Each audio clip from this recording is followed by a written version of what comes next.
एक विधवा महिला जिसके पति का देहांत हुए लगभग 10 साल के आसपास हो चुका था। जब इसके पति का देहांत हुआ तो इसका जो लड़का होता है वो मात्र 3 महीने का था।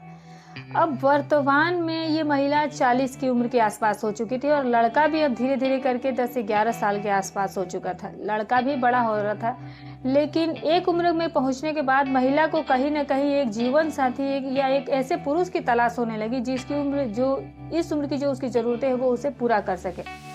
दोस्तों, महिला बहुत ही बड़े घर की थी। इसके पास अपना निजी बहुत सारी संपत्ति थी, खेती बाड़ी सब कुछ था और उसी खेती बाड़ी की देखभाल उसका एक मजदूर करता था। वो भी एक 23-24 साल का लड़का होता है। एक दिन वो खेतों पर काम करने के लिए लड़का गया हुआ था और संयोग से ये महिला भी चली गई थी। खेतों में ट्यूबवेल लगा था और ट्यूबवेल पर चारपाई सब कुछ लगी हुई थी और उसकी नीयत उस लड़के के ऊपर ऐसी क्या बदल गई उसकी वो तो उसका मन जाने। और फिर उसके बाद दोस्तों उस लड़के को वो महिला बुलाती है उस ट्यूबवेल में, कहती है कि बहुत तेज धूप है तो आकर के तुम बैठ जाओ। वो छांव देने के बहाने उसे बुलाती है और फिर बुलाने के बाद दोस्तों उसको उस ट्यूबवेल के साथ और फिर उसके साथ जो कुछ भी करने लगती है आप कल्पना भी नहीं कर सकते। और जब कार्यक्रम चालू होता है तो वो कहती है कि आज पलंग टूट जाए तो भी मुझे कोई दिक्कत नहीं है, लेकिन तुम जितना कुछ मेरे लिए कर सकते हो वो कर दो। ऐसा लग रहा था कि मानो वो बरसों से ऐसा करना चाहती है। वो जोर-जोर से जो आवाज़ थी वो निकाल रही थी और काफ़ी ज़्यादा आनंद भी ले रही थी। और फिर दोस्तों इनके कार्यक्रम का जो सिलसिला चलता है और सिलसिला का कार्यक्रम का जब अंत होता है वो बहुत ही ज़्यादा खौफनाक अंत होता है। तो आइए पूरी कहानी को जानने का प्रयास करते हैं, लेकिन उससे पहले जो नए दर्शक हैं जिन्होंने अभी तक हमारे चैनल को सब्सक्राइब नहीं किया तो सब्सक्राइब कर लीजिएगा और वीडियो कहाँ से देख रहे हैं कमेंट करके ज़रूर बताइएगा। पिछली वीडियो पर जिन्होंने कमेंट किया है दोस्तों उनकी भी नाम मैं आने वाली वीडियोज़ में लूँगी। तो दोस्तों चलिए अब कहानी की शुरुआत करते हैं देर ना करते हुए। बहुत ही रोचक और बहुत ही मज़ेदार कहानी और साथ ही साथ बहुत सीख भी देने वाली कहानी है। तो कहानी को स्किप मत कीजिएगा दोस्तों, पूरी वीडियो को देखिएगा। चलिए दोस्तों कहानी की शुरुआत करते हैं। तो दोस्तों आज आपके लिए जो सच्ची घटना मैं लेकर के आई हूँ ये घटना हरियाणा की है। यहीं की रहने वाली मालती वर्तमान उम्र लगभग उसकी 40 वर्ष के आसपास थी। आज के लगभग 10 साल के आसपास जो उसके पति थे उनका एक बीमारी की वजह से देहांत हो जाता है। उस वक्त इनका बेटा मात्र 2-3 महीने के आसपास होता है, जो कि इसकी गोदी में ही उस वक्त था। उस वक्त इसके सर पर एक ऐसी मुसीबत आ गई थी मानो कि उसके ऊपर पहाड़ टूट पड़ा था। यही लग रहा था जैसे कि एक छोटी-सी दूध-मुँहे बच्चे को लेकर के ये महिला अब क्या करेगी और इसका सहारा अब कौन बनेगा? दरअसल मालती की जो शादी हुई थी वो एक बहुत ही बड़े किसान परिवार में हुई थी। लगभग 100 एकड़ के आसपास उनके पास ज़मीन थी। मालती का एक जेठ भी था, मतलब कि मालती के जो पति थे वो 2 भाई थे। दूसरे नंबर पर उसका पति था। उसका जेठ जो था वो भी किसानी ही करते थे। दोनों ही किसान परिवार से थे और खेती-बाड़ी का ही सारा काम-काज किया करते थे। खेती-बाड़ी उनकी काफ़ी ज़्यादा अच्छी थी, बहुत लोग मेहनत भी करते थे, घर परिवार भी बहुत मजबूत था। 2 मकान भी बने हुए थे, जेठ अलग रहा करता था और मालती का पति अलग अपने परिवार के साथ रहा करता था। लेकिन उसके जाने के बाद मालती अकेली पड़ गई। खेती-बाड़ी पर उसका जेठ जो है वो उसके ऊपर दबाव बनाने लगा। उसे लगा कि इसका पति तो चला गया, यानी उसका भाई तो चला गया, तो अब ये है कि इस उम्र में पता नहीं इसका पैर जो है वो कहीं इधर-उधर ना हो जाए, किसी और के साथ ये कहीं रिश्ते में ना जाए या फिर ये कोई गलत कदम ना उठा ले जिसके चलते उसका जो जेठ होता है, जितनी भी सारी प्रॉपर्टी थी वो उससे धीरे-धीरे उसको कब्जाने का काम करना शुरू कर देता है। उसका भी खेत वो जोतना शुरू कर देता है। पहले तो वो ये कह कर के खेत को जोतता था कि चलो ठीक है, तुम्हारा खेत का जुताई-बुआई करने के लिए कोई नहीं है, तो मैं तुम्हारे खेत की जुताई-बुआई कर दूँगा और जो भी लागत पूरी लगेगी वो बस तुम देते रहना और बाकी जो गल्ला वगैरह जो भी निकलेगा वो आप अपना रख लीजिएगा। ऐसा करते-करते साल 2 साल तो उसने ऐसा किया। लेकिन 2 सालों के बाद जब उसने देखा कि जो मालती है अब उसका धीरे-धीरे जख्म भर रहा है, तो पहले से वो बेहतर दिखाई देने लगी है, तो फिर उसके खेत में जो भी उसका गल्ला वगैरह निकलता मालती को देने के बजाय वो अपने पास ही रख लिया करता था। मालती ने उसका विरोध करना शुरू कर दिया। जब विरोध करना शुरू किया तो लड़ाई-झगड़ा शुरू हो गया। मालती बेचारी करती भी तो क्या करती, वो परेशान हो गई और थक हार करके वो पंचायत में जाती है। प्रधान से वो सारी बात बताती है, पंचायत बैठती है और पंचायत में ये फैसला होता है कि अगर ये जब तक के शादी नहीं कर लेती है, ये यहीं पर रह रही है तो इसका अधिकार है, आप इन दोनों का हिस्सेदारी है, इनकी जितनी भी ज़मीन है इसे जोतने का अधिकार है और ये ज़मीन अगर आप नहीं जोत रहे तो इसे दे दीजिए। ये कैसे भी करके किसी भी तरीके से अपना पालन-पोषण कर लेगी और अपना काम कर लेगी। पंचायत के सामने उसका जेठ हार जाता है और पंचायत के फैसले के आधार पर उसे आधी ज़मीन जायदाद सब कुछ मिल जाती है। अब मालती सोचती है कि इतनी खेती कैसे कराऊँ, किससे कराऊँ? दोस्तों वो एक आदमी रख लेती है और उस आदमी से वो अपना पूरा खेती-बाड़ी का सारा काम करवाने लगती है। वो व्यक्ति अभी बिल्कुल ही 22-23 साल की उम्र का था, वो नवयुवक था, काफ़ी ज़्यादा मेहनती था। वो रात-दिन खेती में मेहनत करता था। उसकी मेहनत और लगन को देख कर के मालती को ऐसा एहसास होने लगा कि आने वाले टाइम में इसकी मेहनत एक दिन रंग ज़रूर लाएगी और जो हमारी स्थिति है वो और भी बेहतर हो जाएगी। मालती भी उसका विशेष खाने-पीने का ध्यान रखा करती थी और उसको हर 2, 3, 4 महीने पे 1 सेट कपड़ा देना, उसकी तनख्वाह बराबर टाइम पर देते रहना। धीरे-धीरे करके मालती के जीवन में खुशियाँ आना शुरू हो चुकी थी। अब मालती जो थी वो उस उम्र के पड़ाव पर आ गई थी, उसे ऐसा एहसास होने लगा था कि उसे कहीं न कहीं उसे एक ऐसे पार्टनर की ज़रूरत है जो उसकी निजी ज़िंदगी में भी उसकी जो ज़रूरतें हैं वो उसकी पूरी करे। उम्र ऐसी थी ही उसकी कि जिस अवस्था में महिलाओं को अक्सर ही इन सब चीज़ों की ज़रूरत होती है। मालती सोच में पड़ जाती है कि यदि किसी के साथ मैंने ऐसा कुछ किया और किसी को कुछ पता चल गया तो गांव समाज में मेरी बहुत ज्यादा बेइज्जती और बुराई हो जाएगी। उसकी नीयत जो उसके यहाँ काम करने वाला व्यक्ति है होता है उसी के ऊपर डोल जाती है और उसी के साथ ये सब कुछ करने का प्लान बना लेती है। सोचती है कि अक्सर ये हमारे घर पर आता जाता रहता है तो किसी को शंका भी नहीं होगी, रात बिरात भी रहता है तो हमारा भी काम चलता रहेगा और साथ ही साथ अगर इसे भी कुछ अलग चीजें मिलेगी तो इसका खेती में भी मन लगेगा। दोस्तों, मालती एक दिन दोपहर के आसपास का वक्त होता है। जो नौकर इसके यहाँ था जिसका नाम राकेश होता है, राकेश उस वक्त खेतों पर काम कर रहा था। गर्मी का महीना था, काफी ज्यादा तेज धूप थी। मालती अपने जो बेटा था जो कि वर्तमान में 11 साल के आसपास का हो चुका था, वो स्कूल जाता था। तो मालती अपने घर से निकलती है, एक टिफिन में खाना वगैरह लेती है और एक बोतल में ठंडा पानी लेती है और फिर अपने खेतों की तरफ वो बढ़ती चली जाती है। और वो पहुँचती है उसी उसकी एक निजी ट्यूबवेल थी, उसी ट्यूबवेल पर वो पहुँचती है और देखती है कि राकेश धूप में काम कर रहा है, बहुत ही ईमानदारी से वो काम कर रहा है। उसकी ईमानदारी देख कर के वो खुश हो जाती है। खेतों की फसल देख कर के वो और ज़्यादा खुश हो जाती है। इस बार उसे उम्मीद थी कि फसल बहुत अच्छी होगी और पैसे भी काफ़ी अच्छे आएँगे, जिससे कि उसके परिवार की जो ज़रूरतें हैं, उसको पूरा करने में वो काफ़ी ज़्यादा मदद करेगी। दोस्तों, मालती आवाज़ लगाती है राकेश को। राकेश मालती को देख कर के ट्यूबवेल की तरफ आने लगता है और आता है, पसीना पोंछते हुए बैठ जाता है। मालती देखती है कि वो पसीने से भीगा हुआ था। वो उन उन लोगों के यहाँ एक बहुत बड़ी बेइज्जती थी। उन्होंने ट्यूबवेल पर चारपाई वगैरह रखी थी, पंखे वगैरह सब कुछ रखे थे। मालती पंखा चालू करके उसे कहती है कि काम करो, तुम थोड़ी देर बैठ जाओ और शरीर को थोड़ी ठंडक दिलाओ, खाना लाई हूँ, खाना खा लो और फिर उसके बाद काम करना। खेतों में जो और मजदूर लगे थे उनके भी अब जाने का टाइम हो चुका था। वो लोग भी अपने घर की तरफ जाने वाले थे और केवल वहाँ बचते हैं मालती और राकेश। राकेश धीरे-धीरे करके जब उसकी शरीर ठंडी होती है तो वो खाना-पीना खाता है और खाना खाने के बाद वो चारपाई पर वहीं पर लेटने का प्रयास करता है। मालती कहती है कि तुम लेट जाओ, परेशान ना हो। बहुत तुमने मेहनत किया है राकेश, जब से तुम मेरी ज़िंदगी में आए हो और मेरे घर में काम करने लगे हो, मेरे घर को खुशहाल रखने में तुमने कोई कसर नहीं छोड़ी। मैं कभी-कभी सोचती हूँ कि अगर तुम नहीं होते तो शायद पता नहीं मेरा क्या होता। दोस्तों, मालती उसको बातों में घुमाने लगती है। राकेश को लगा कि ये सहानुभूति प्रकट करी है, लेकिन उसकी मंशा को राकेश भाँप नहीं पाता है। उसकी मंशा दरअसल कुछ और थी। वो राकेश को इन सब बातों में रिझा करके उसके नज़दीक जा करके उसके साथ जो अपनी ज़रूरतें हैं, वो उसके पूरा करने का मन में ख़्याल था और उसको पूरा करने के लिए वो सारे जो बीज बोए जा रहे थे, वो इसीलिए बो रही थी। दोस्तों, राकेश जैसे ही चारपाई पर लेटता है, मालती भी उठ कर के चारपाई पर बैठ जाती है और राकेश जो कि गमछा था उसके सर के नीचे रख लेता है। तब तक मालती जो होती है वो गमछा हटा करके उसके सर के नीचे अपना हाथ रख देती है। दोस्तों, हाथ हटते ही जो राकेश था वो चौंक जाता है। वो कहता है कि मैडम, ये आप क्या कर रहे हैं? कहाँ आप और कहाँ मैं? तो वो बोली कि राकेश, इन सब चीज़ों में ऊँच-नीच नहीं देखा जाता है। जिससे दिल लग जाता है बस वो अपना ही हो जाता है। चाहे वो कितना ही छोटा हो या फिर क्यों ना बड़ा हो। दोस्तों, दोनों में बातें होते-होते मालती एकदम राकेश को ऑफ़र कर देती है और कहती है कि राकेश, जब से मेरा पति गया है 10 साल हो गए और 10 साल में मुझे आभास तो होता है कि कोई ऐसा हो जो मुझे भी समझे और मेरी भी ज़रूरतों को समझे। और मुझे तो नहीं लगता है कि तुमसे कोई बेहतर होगा। तुम बहुत मेहनती हो और तुम मुझे अच्छी तरह से समझते भी हो।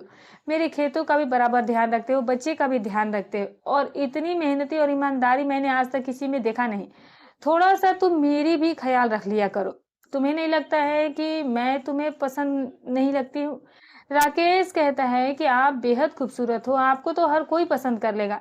लेकिन डर इस बात का है कि कहीं आपके जेठ को अगर कुछ भी पता चल गया तो मेरा जीना हराम कर देंगे, वो मुझे मार देंगे। आपको भी पता है कि वो बहुत खतरनाक इंसान है। तो बोले कि तुम घबराओ नहीं, जो कुछ भी होगा बहुत तरीके से होगा, उन्हें कुछ भी पता नहीं चलेगा। बस तुम मेरी ज़रूरतों को पूरा करते रहो। उसके बाद दोस्तों राकेश का भी मूड बन जाता है और फिर दोनों फुल तरीके से एक दूसरे के साथ जोश में आ जाते हैं और फिर शुरू हो जाता है उसी ट्यूबवेल के अंदर एक खतरनाक खेल। जैसे ही मालती को राकेश जो है स्पर्श करता है, मानो मालती के बदन से तूफान निकलता है, उसके करंट सा लग जाता है और मालती भी उसके ऊपर पूरी तरह से हावी होने का प्रयास करने लगती है। राकेश मालती का ये रूप देख करके दंग रह जाता है। वो कहता है कि आज तक तो मैंने कभी आपका ऐसा रूप ही नहीं देखा था। मैं तो समझता था कि आप बहुत सीधी सादी हो, लेकिन ये रूप देख करके एहसास हो रहा है कि आप जितनी ऊपर से भोली है, अंदर से उतनी ही ज्यादा ही तेज है। मुझे तो यकीन नहीं हो रहा है। तो वो बोले कि राकेश अभी बात करने का वक्त नहीं, वक्त को यूं ही जाया मत करो। जिस चीज का वक्त है पहले उसे पूरा करो। और फिर उसके बाद दोस्तों राकेश और मालती के बीच में चलने लगता है वो खेल जो आप सोच भी नहीं सकते हैं। जैसे ही अब इन दोनों के बीच में सब कुछ होने लगता है, रिश्ता बनता है, तो फिर मालती जो होती है उल्टा वो राकेश के ऊपर ही दबाव बनाती थी, उसी के ऊपर वही हावी हो जाया करती थी। मालती राकेश से कहती है कि चाहे आज जो कुछ भी हो जाए मुझे कोई फर्क नहीं पड़ता है, लेकिन मुझे आज भरपूर वो सुख मिलना चाहिए। राकेश कहता है कि मैडम मैं आपके सुख में कोई कमी ना छोड़ूंगा, चाहे मेरी जान ही क्यों ना चली जाए। दोस्तों राकेश भी अपनी पूरी जोर लगा देता है और फिर उससे मालती को भी कहीं ना कहीं वो खुश कर देता है। और मालती को जब सब सुख प्राप्त हो जाता है तो वो मुस्कुराने लगती है और उसकी मुस्कुराहट को देख करके राकेश पहचान जाता है। कहता है कि मैडम मुझे लग रहा है कि आपको काफी ज्यादा अच्छा लगा। वो बोली कि राकेश सच में ही बहुत अच्छा लगा, अब तुम मुझे मैडम मत कहा करो, तुम मुझे मालती कहा करो। वो कहता है कि जो मैंने आज तक कहा मैं वही कहूंगा, जिससे कि वैसे भी किसी को शंका ना हो। बाकी हम दोनों के बीच में ये सब चीज तो अब शुरुआत हो ही गई है और मैं आपको खुश रखने में कोई कसर नहीं छोड़ूंगा। दोस्तों मालती और राकेश के बीच में ये खेल अब यहीं से शुरू हो चुका था। उस दिन ये दोनों लोग अपना सारा काम निपटाते हैं और काफी देर तक ट्यूबवेल पे रहते हैं और एक दो बार ये अपना कार्यक्रम फिर से करते हैं। और फिर मालती मन ही मन बहुत मुस्कुराने लगी, उसके चेहरे पर एक अजीब सी रौनक आ गई थी। जिस चीज की तमन्ना उसको 10 सालों से थी, जिसे वो 10 सालों से नहीं मिली थी, वो आज उसे मिला था। और कहीं ना कहीं उसे आभास हुआ कि एक पति और पत्नी का जो सुख था वो अलग ही होता है दोस्तों। उसके बाद मालती अब राकेश को अपने करीब पाना हमेशा चाहती थी। वो सोचती थी कि राकेश बस मेरे ही पास रहे और मेरी जो ज़रूरतें हैं वो उसे पूरा करने में कोई भी कसर ना छोड़े। राकेश को जब भी वक़्त मिलता है, वो मालती के साथ सारा काम करता था। घर पर भी वक़्त मिल जाता था, लेकिन मालती को जो मज़ा उसे ट्यूबवेल पर आई थी, क्योंकि वहाँ पर कोई था नहीं था और ऐसी आज़ादी कहीं मिलने वाली थी नहीं। वहीं पर सारा कार्यक्रम चलता रहता है। ऐसा ही करते-करते 2 साल का वक़्त बीत जाता है और यूँ ही ये खेल चलता रहता है। किसी को कानो-कान खबर नहीं थी। एक दिन सुबह के लगभग 10 बजे के आस-पास का वक़्त रहा होता। लेबर मजदूर सब आए हुए थे, खेतों में काम कर रहे थे। अब मालती उसके लिए सुबह-सुबह चाय नाश्ता लेकर के जाती है और उसी ट्यूबवेल में जाती है और फिर जाने के बाद वो चारपाई पर बैठ जाती है और फिर उसके बाद दोस्तों राकेश उधर से आता है और अचानक से दरवाज़ा बंद हो जाता है और उन दोनों के बीच में वही फिर खेल चलने लगता है और वो आधे घंटे तक दरवाज़ा जो था वो बंद था। तो जो खेतों में लोग काम कर रहे थे उन लोगों को शंका हो जाती है कि दरवाज़ा इतनी देर से बंद क्यों है और उसकी मालकिन और नौकर एक बंद कमरे में क्या कर रहे हैं। उसी में से एक मजदूर ये सब कुछ देखने के लिए चुपके से वो ट्यूबवेल के आसपास आ जाता है और दीवार में जाकर के छिपक जाता है और सारी बातें वो मालती और राकेश की सुनता रहता है। वो मजदूर किसी और का नहीं था, बल्कि वो मजदूर उसकी ही जेठ का था। वो उसके यहाँ भी काम करता था, वो उसका खासम खास व्यक्ति था। लेकिन किसी को पता नहीं था कि ये मालती की जेठ को जा करके सब कुछ बता देगा। ये सारी बातें चुपके से सुनता है और शाम को जैसे ही काम से छूटता है तो वो मालती की जेठ के पास चला जाता है और कहता है कि आज मैं आपको एक बहुत बड़ी खुशखबरी सुनाने वाला हूँ। हो सकता है कि आप दुखी भी हो जाए और खुश भी हो जाए, लेकिन उसके एवज में आपको कुछ टिप देनी होगी। तो वो कहता है कि ठीक है सुनाओ। दोस्तों वो उसको अपनी बुलेट पर बैठाता है और बैठाने के बाद उसे खेतों की तरफ ले जाता है। वहां वो दारू वगैरह मंगाते हैं और फिर दोनों बैठ करके पीने लगते हैं। पीते पीते जैसे ही उसके मजदूर के ऊपर नशा चढ़ता है तो वो कहने लगता है कि मालती की जेठ से कि तुम्हारी जो भाभी है, तुम्हारे यहाँ काम करने वाले जो नौकर उसके साथ मजे कर रही हैं। आज मैंने खुद अपनी आंखों से देखा और अपने कानों से ही सुना। वो बोला कि तुम ये क्या बात कर रहे हो? तो बोला कि मैं सच कह रहा हूँ। तो बोला कि तभी ये राकेश जो है वो आज 4-5 साल से इनके यहाँ काम कर रहा है। मुझे तो लगा कि ये पैसे के चक्कर में काम कर रहा है, लेकिन असल में तो बात कुछ और ही है। दोस्तों वो कहता है कि ठीक है, मुझे भी किसी दिन पकड़ाओ, तब मैं इस राकेश को बताता हूँ। यहीं से उसका जो जेठ था, यहीं से उसका नशा उतर जाता है, क्योंकि जो भी कुछ पिया था और फिर उसके बाद ये बातें सुन करके वो बुलेट स्टार्ट करता है और फिर घर आ जाता है। उसके मन में हलचल थी। उसको लगा कि यार मेरे घर की जो इज़्ज़त है वो कोई और लूट रहा है। उसके मन में ये बात हज़म नहीं हो रही थी। बार-बार उसे यही लग रहा था कि वो जाकर के मालती से पूछ ले। लेकिन बिना प्रत्यक्ष देखे वो पूछना सही नहीं समझता है। इधर मालती को खबर नहीं थी और ना ही राकेश को खबर थी। मालती और राकेश का जो प्यार था वो परवान चढ़ा था। ना वो वक़्त देखते थे, ना वो जगह देखते थे। जहाँ भी वक़्त मिलता था वो एक-दूसरे के साथ सब कुछ करना शुरू कर देते थे। दोस्तों एक दिन शाम के वक़्त 7 साढ़े 7 बजे के आस-पास का वक़्त रहा होगा। राकेश खेतों से आता है और मालती के घर में अचानक से घुस जाता है। और घुसने के बाद दोस्तों लगभग 1 घंटे तक वो मालती के घर में रहता है। उसका जेठ बाहर घर के बाहर से सारा नज़ारा देख रहा था। और उसको देखते हुए एहसास होने लगा कि कहीं न कहीं कुछ न कुछ गड़बड़ ज़रूर है। उससे बर्दाश्त नहीं होता है और वो दबे पाँव मालती के घर में प्रवेश कर जाता है। दरवाज़ा खुला था। मालती ने भी जानबूझकर दरवाज़ा बंद नहीं किया था। सोची कि दरवाज़ा बंद करूँगी तो घर के आस-पास के लोग मुझ पर शक करने लगेंगे। वो दरदराते हुए मालती के घर में घुस जाता है और जा कर के देखता है तो वो दंग रह जाता है। मालती और उसका नौकर बेडरूम में जो थे वो आपत्तिजनक स्थिति में थे और उन दोनों के बीच में कार्यक्रम चल रहा था। वो देखते ही उसका खून खौल जाता है और वो ज़ोर से चीखने चिल्लाने लगता है। मालती और राकेश भी उसे देख करके थर-थर काँपने लगते हैं। वो बहुत ही ज़्यादा खतरनाक व्यक्ति था, वो किसी से डरता नहीं था और फिर उसके बाद दोस्तों, वो मालती को भी 2 तमाचे खींच करके मारता है और अब जो राकेश होता है, वहीं पर एक मोटी-सी लाठी पड़ी हुई थी, वो उसी से राकेश को पीटना शुरू करता है और तब तक पीटता है जब तक कि राकेश की जान नहीं निकल जाती, इतना ज़्यादा उसे गुस्सा आ गया था। वो उसे मार-मार के इस दुनिया से विदा कर देता है। वो स्थिति देख कर के मालती दंग रह जाती है। कहीं न कहीं मालती भी राकेश से बेहद प्यार करने लगती है और ये स्थिति देख कर के मालती फूट-फूट कर रोने लगती है, हाहाकार मच जाता है। सारे गाँव के लोग इकट्ठा हो जाते हैं। जब तक गाँव इकट्ठे के लोग इकट्ठे होते हैं, तब पता चलता है कि राकेश मालती के साथ गलत काम कर रहा था और इसी गुस्से में उसका जेठ ने उसे मार करके उसे मार दिया है। अब तत्काल प्रभाव से गाँव का एक व्यक्ति होता है, वो पुलिस को फ़ोन कर देता है। हरियाणा पुलिस आती है और आने के बाद जो है, इसके जेठ को गिरफ्तार कर लिया जाता है मौका वारदात से और फिर उसके बाद दोस्तों उसको थाने ले जाकर उससे पूछताछ की जाती है, तो वो सारी घटना बयाँ करता है कि ऐसी-ऐसी बात है।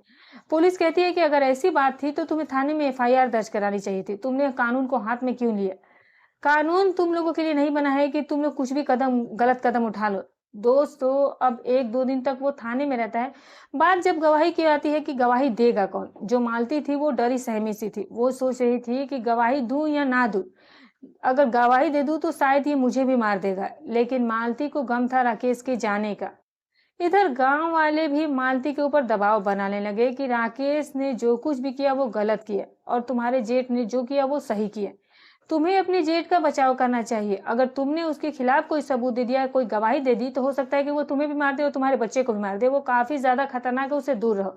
डर के मारे गमलती गवाही देने जाती ही नहीं है। लास्ट में जो गवाहों के अभाव में उसका जेठ जो है वो छूट जाता है और छूटने के बाद दोस्तों वो वापस आ जाता है अपने गाँव। मालती के समझ में नहीं आ रहा था कि इससे छुटकारा कैसे लिया जाए। मालती जो थी वो काफ़ी ज़्यादा परेशान हो चुकी थी और लास्ट में थक हार करके वो अपने मन की जो इच्छा थी, मन को ये सब कुछ त्याग देती है और किसी तरीके से दबी-सहमी से वो अपने उसी परिवार में ज़िंदगी जो है वो व्यतीत करने लगती है। दोस्तों ये जो संबंध होता है, इस संबंध का जो अंत होता है इस तरह का, वो वाक़ई में खतरनाक होता है। गलत रिश्ते का अंत गलत ही होता है। तो दोस्तों इसीलिए ऐसे रिश्तों में ना ही पड़े, इन सब चीज़ों से दूर ही रहें तो ज़्यादा बेहतर है। तो सावधान रहें, सतर्क रहें, ऐसी घटना किसी के साथ ना घटे, इसीलिए कि बस आप इस तरह के रिश्ते में ना पड़े। दोस्तों हमारी कहानी सुनाने का उद्देश्य किसी की भावनाओं को ठेस पहुँचाना नहीं है, ना ही किसी के दिल को आहत करना है, बस केवल आपको सतर्क करना, आपको जागरूक करना है। तो उम्मीद करती हूँ कि आपको वीडियो अच्छी लगी हो, तो एक लाइक ज़रूर कर दीजिएगा। वीडियो पर नए हैं तो चैनल पर नए हैं तो चैनल को सब्सक्राइब कर दीजिएगा। फिर मिलूँगी कल एक और नई सच्ची अच्छी रोचक कहानी के साथ, तब तक अपना और अपने परिवार का ख़याल रखें।